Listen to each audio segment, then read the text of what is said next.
Olá, seja bem-vindo. Começa agora mais um STJ Notícias. No meio desse feriadão, você vai acompanhar as principais decisões dessa semana e ver como elas repercutiram. Tem índio, viúvo e até denúncia anônima.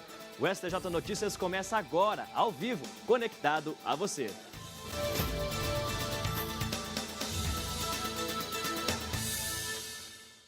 Bom, a gente já começa, olha só, quero mostrar para vocês as novidades aqui no nosso estúdio. A gente ganhou um monitor, olha só, de 70 polegadas, onde a gente vai poder conversar com os nossos repórteres, com o pessoal da rádio. Aqui também a gente vai ver nosso Facebook, nosso Twitter, nossas redes sociais. Então, olha o tamanho aqui desse monitor que a gente ganhou para mostrar tudo isso. Aqui atrás, olha só, tem um painel que foi inspirado no painel de Mariane Peretti, que é a fachada aqui do Superior Tribunal de Justiça. Mariane Peretti é uma artista francesa, muito amiga de Niemeyer, que foi ele mesmo que escolheu para que ela fizesse toda essa fachada aqui do prédio e a gente buscou de inspiração.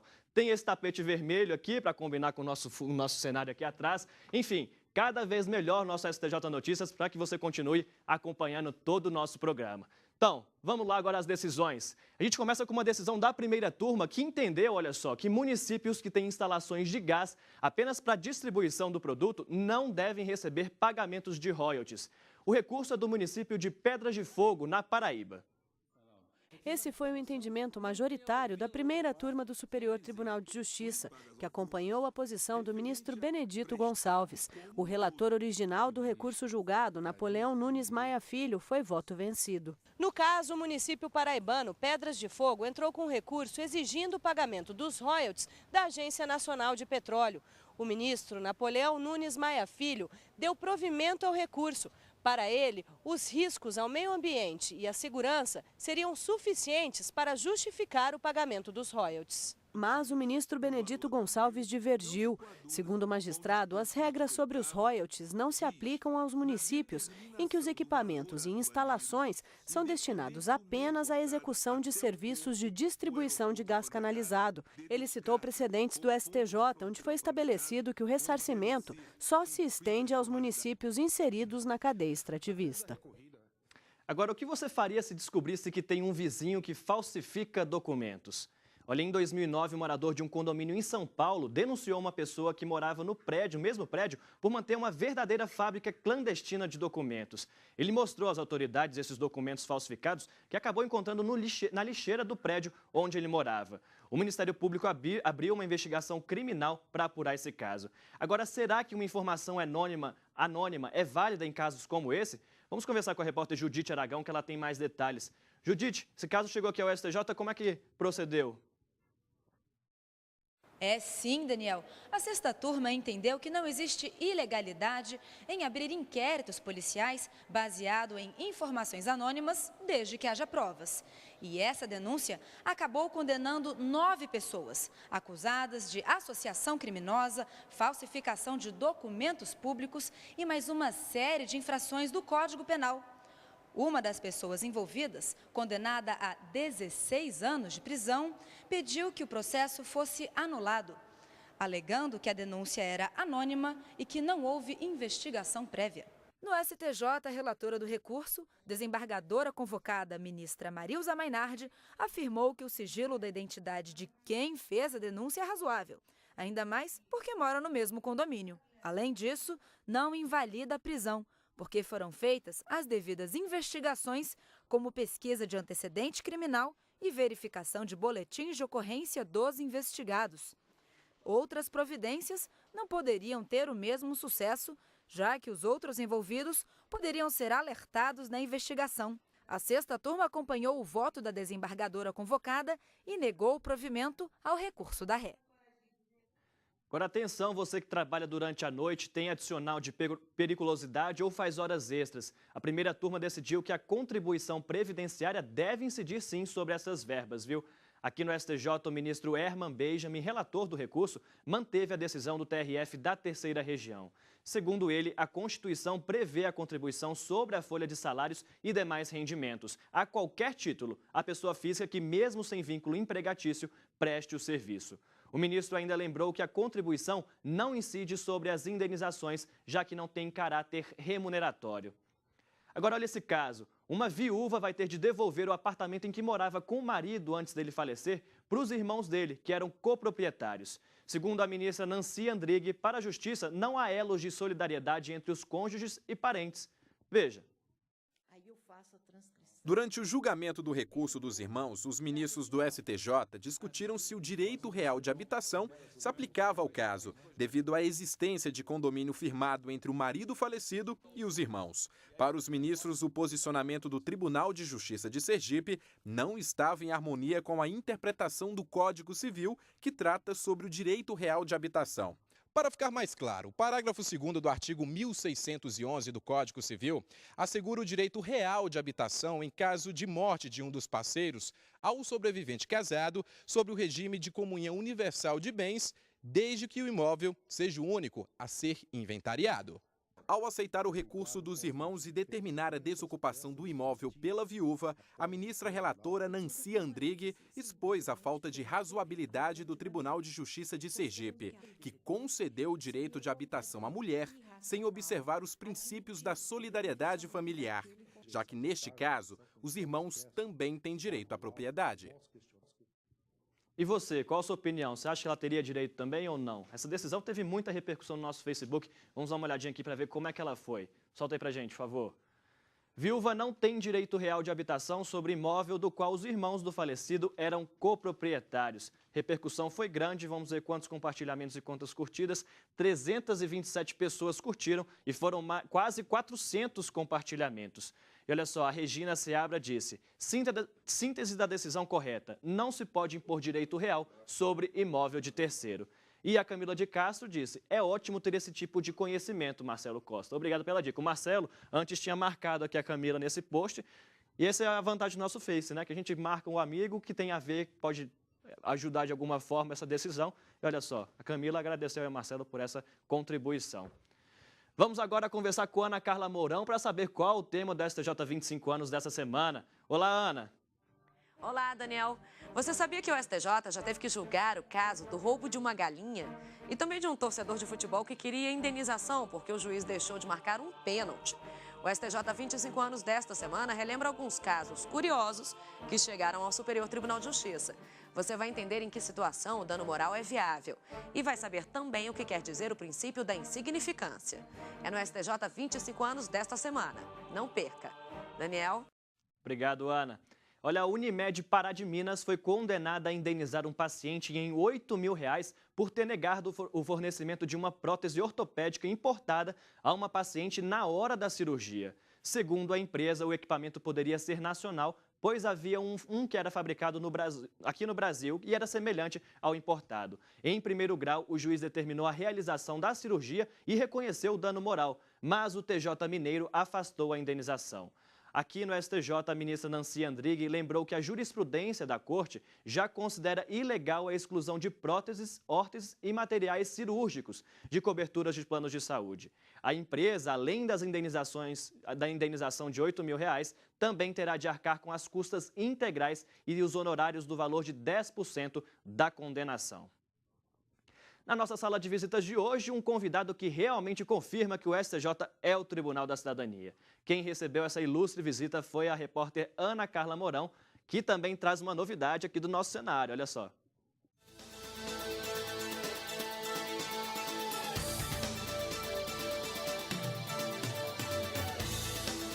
Daniel, a sala de visitas de hoje tem um cenário especial aqui em estreia e uma entrevista com o professor João Batista Medeiros. Seja bem-vindo, professor.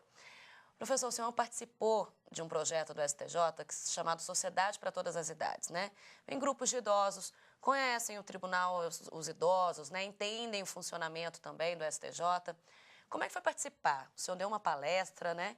No dia, também até atividade física, né? Como é que foi participar disso? Aliás, eu fiquei muito feliz com o que o STJ me proporcionou, porque eu me lembrei do tempo que eu dava aula para os idosos do Distrito Federal, iniciando como se fosse uma palestra, mas logo em seguida fazendo uma reunião de uma dinâmica de grupo.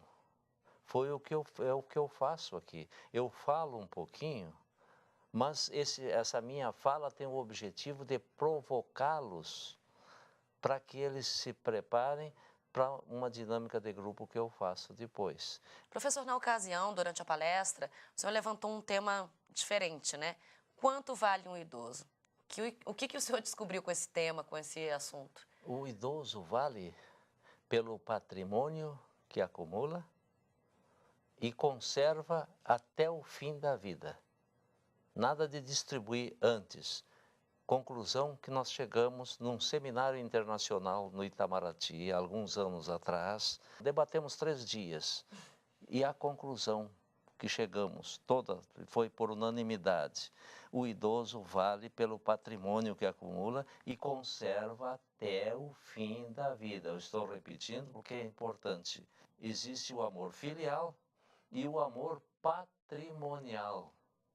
O filho tem o amor filial e o genro, a nora, tem o amor patrimonial. Sempre quando o filho ou a filha fica cuidando do idoso até o fim da vida, sempre os outros concordam que ele deve ficar com um pouquinho mais da herança porque ele cuidou mais, etc, etc. Então, isso aí é que pesou. E no mundo inteiro, desse seminário, ficou acertado. O idoso vale pelo patrimônio que acumula e conserva até o fim da vida. O Estatuto do Idoso.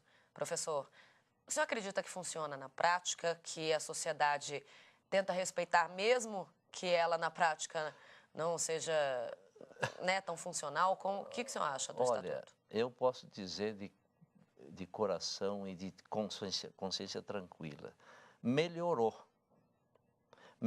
bastante, mas infelizmente, se o brasileiro respeitasse as leis em favor do idoso, teríamos aqui um país maravilhoso para se viver, para o idoso envelhecer, para a pessoa envelhecer, porque só existem 2 caminhos para o ser humano, ou morre quando jovem, ou fica velho. Eu acho que tudo, assim como a educação, o dia que nós tivermos uma educação de nível alto e bom, vão aprender também a respeitar a lei. Um exemplo, essa lei de atendimento prioritário do idoso nos órgãos, etc, etc. Foi sugestão minha, debatemos muito tempo na Câmara e no Senado e, graças a Deus, foi encaixado. Como é que foi o trabalho do senhor nessa subcomissão? Foi possível colocar em prática alguma ideia para ajudar o idoso? Olha, ideias foram muito, dessa subcomissão do idoso é que surgiu o Estatuto do Idoso, lançado pelo professor Paim, com algumas sugestões minhas, com a revisão final minha também na Câmara, foi a votação final, e eu tenho prova em casa disso. E, graças a Deus, temos as leis, mas infelizmente, o que é o grande drama do idoso no Brasil. Idoso, aliás, é até bom esclarecer, me perguntavam muito, com que idade se chega à terceira idade? Com que idade se chega a idoso? Aí eu criei um versinho que diz assim, a vida é muito distinta, não é como se apresenta.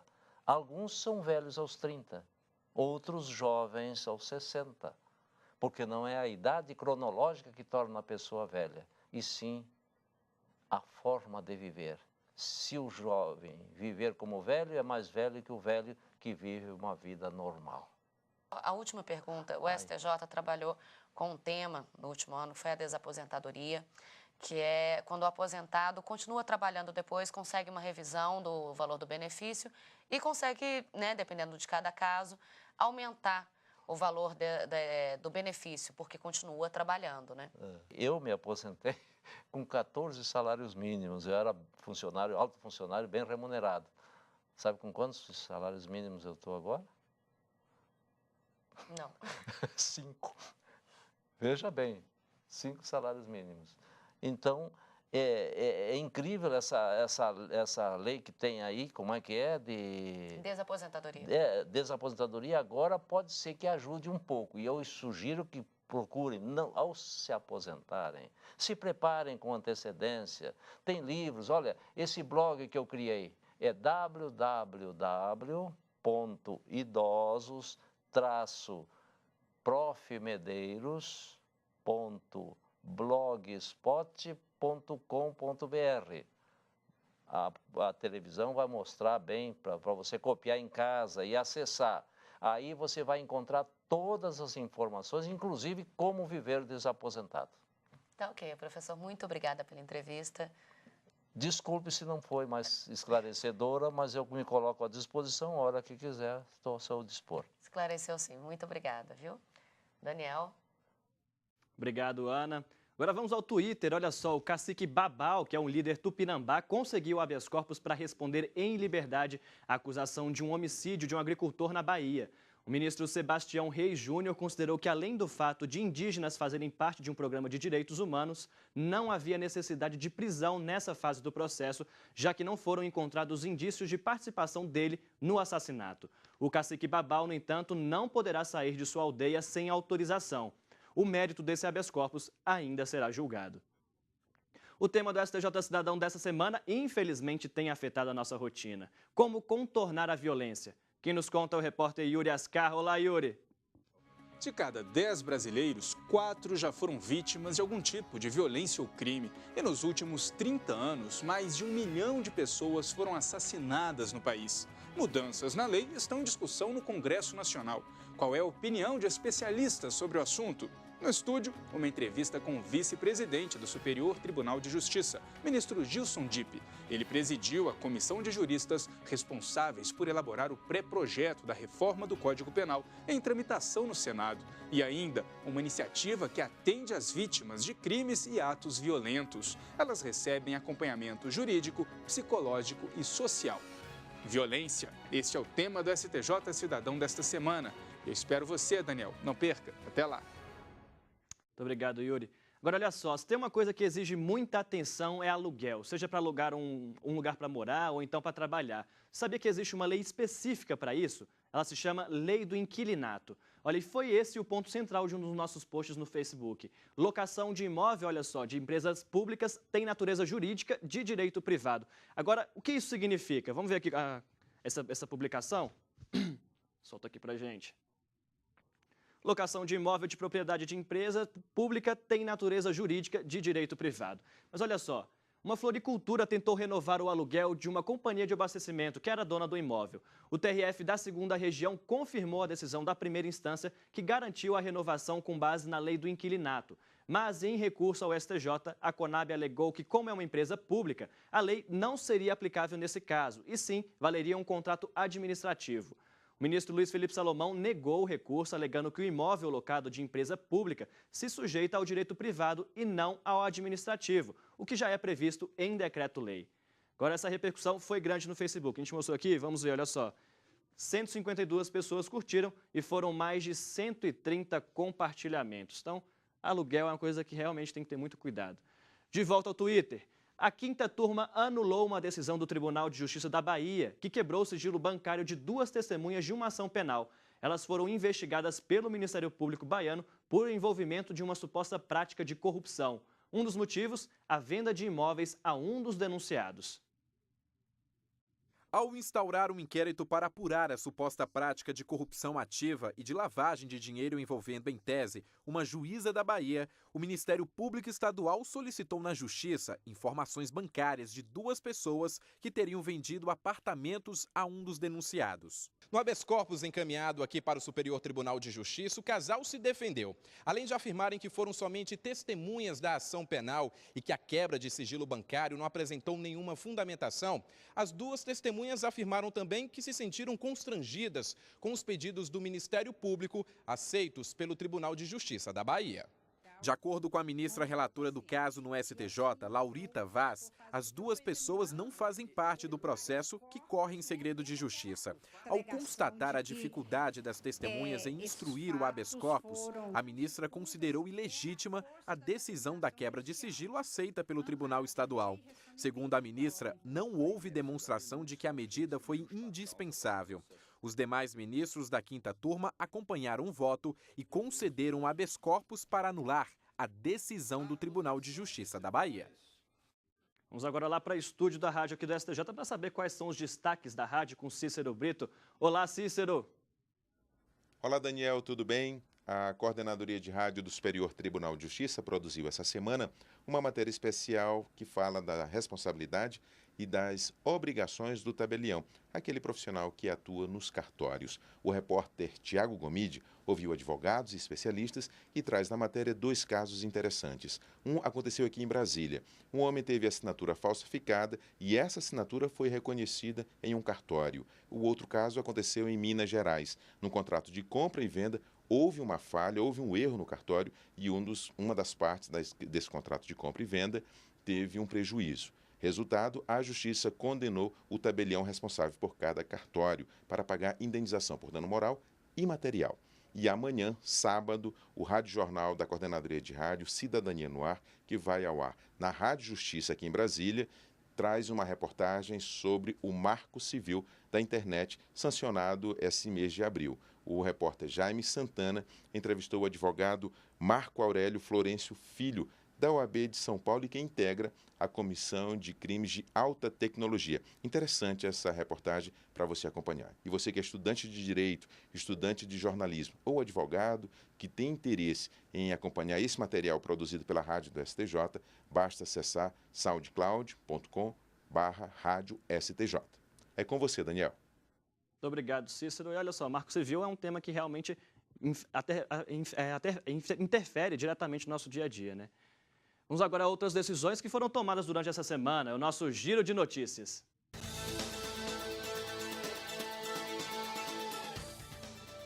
O Conselho Superior da Escola Nacional de Formação e Aperfeiçoamento de Magistrados, Salve de Figueiredo, a ENFAM, se reuniu nesta segunda-feira para discutir o planejamento estratégico de cursos para magistrados. Essa foi a primeira reunião do Conselho na gestão do ministro do STJ, João Otávio de Noronha, como diretor-geral da ENFAM. No encontro, os magistrados Fernando Antônio Maia da Cunha, da Escola Paulista de Magistratura, e Aloísio Mendes, do Tribunal Regional Federal da 2ª Região, foram empossados como conselheiros. Os 2 magistrados foram eleitos pelo Pleno do Superior Tribunal de Justiça para ocupar as vagas deixadas pelo desembargador do Tribunal de Justiça de São Paulo, Rui Stocco, e da desembargadora Margarida Cantarelli, do Tribunal Regional Federal da 5ª Região. Durante o encontro, foi aprovada a proposta para realizar 54 cursos e formar mais de 2.200 pessoas até o ano que vem. A 3ª turma do STJ julgou o recurso do Escritório Central de Arrecadação e Distribuição, o ECAD, contra uma parte da decisão da Justiça de Goiás. Uma rádio acusada de executar obras musicais sem autorização foi proibida de manter a veiculação das músicas e teve de indenizar o ECAD pelos direitos autorais que deixaram de serem recolhidos. O ECAD recorreu ao STJ para que os juros fossem pagos desde o momento em que as músicas foram veiculadas e não a partir da citação, como determinou a Justiça Goiana. A alegação é de que não havia contrato entre a instituição e a rádio. Para a relatora, ministra Nancy Andrighi, como não existe vínculo entre as partes, não é possível aplicar as relações contratuais previstas no Código Civil. Por isso, em uma eventual condenação, os juros de mora devem ser aplicados desde o ato ilícito, como previsto na súmula 54 do Superior Tribunal de Justiça. A 5ª turma decidiu que a Petrobras não pode deixar de pagar por serviço contratado com licitação e devidamente prestado pelo fato da empresa não apresentar certidão negativa de débito tributário.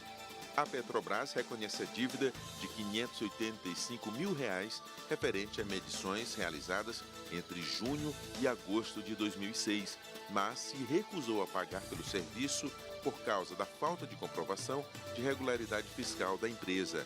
Em recurso ao STJ, a Petrobras argumentou que a lei prevê a exigência de certidões negativas das empresas em recuperação judicial e que, como a empresa não apresentou essa certidão, ela não tem o direito de exigir o pagamento. O relator do processo, ministro Luiz Felipe Salomão, ressaltou que no ano passado, a Corte Especial decidiu, com base na lei de falências, que é desnecessário comprovar regularidade tributária, diante da inexistência de lei específica que discipline o parcelamento de dívida fiscal e previdenciária de empresas em recuperação judicial. E ainda, Cabe ao IBAMA licenciar construção de linhas de transmissão de energia entre estados. A decisão é da primeira turma do Superior Tribunal de Justiça, que considerou ilegal a atitude de uma empresa estadual de meio ambiente do Maranhão, que impediu as obras de uma linha de transmissão de energia elétrica no estado do Maranhão e no Pará. O caso chegou ao STJ depois que o pedido da empresa encarregada de construir a linha de transmissão foi negado pelo Tribunal de Justiça do Maranhão. O entendimento foi de que a autorização fornecida pelo IBAMA não substitui a licença do órgão estadual de meio ambiente, que impediu as obras.